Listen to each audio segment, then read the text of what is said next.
তারপরে এই যে দেখুন, এই হচ্ছে বেলি ফুল গাছ। এটা হচ্ছে আমার একটা অনেক ফেভারিট বেলি ফুল গাছ। এটা লতাটা অনেক দূর যাচ্ছে এখানে, মানে অনেক দূরও বেলি ফুল গাছ বড় হয় অনেক। সো এখানে আমার আসলে ওকে এইভাবে করে আমার একটা লাঠি দিয়ে এইভাবে ওকে মানে ধরিয়ে দিতে হবে জানি উপরে উঠতে পারে। আর ফুলগুলো তো জাস্ট জোস, ওয়াও, স্মেলটা জাস্ট জোস। সাদা ফুল আসলে আমার খুবই প্রিয়।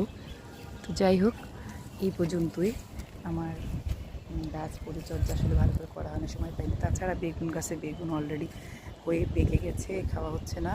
আর এখানে আমি লাগিয়েছিলাম হচ্ছে করলা গাছ। দেখুন করলা গাছগুলোতে সুন্দর করলা ফল এসেছে। আসলে আরও যত্ন করলে আরও ফলন ভালো পাওয়া যেত।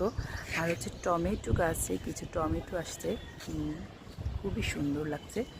এটা হচ্ছে আপনার মাধবীলতা গাছ। তো এই গাছটার আসলে ওইভাবে প্রচুর রোদ, তো যার কারণে গাছটা অনেক যত্ন নেওয়া উচিত, তো নিতে পারতেছি না। তো গাছটা আসলে পরিচর্যাভাবে খুবই মানে অযত্নে পড়ে আছে। আর এইখানে আমি একটা কলা গাছ লাগিয়েছিলাম, বাট কলা গাছটা মনে হয় বাঁচবে না, কারণ কলা গাছটা ওইভাবে যত্ন করা হয়নি। সো আমি কলা গাছটার যত্ন কীভাবে করবো বুঝতেছি না। ওকে, এটার যত্ন করতে হবে। আর হচ্ছে এই সাইডে আরও কিছু গাছ আছে। এই তো হচ্ছে আমার ছাদ, আর এই হচ্ছে আকাশ। দেখুন এখন এই মুহূর্তে আকাশটা কত সুন্দর লাগছে, so beautiful. That's great, thank you.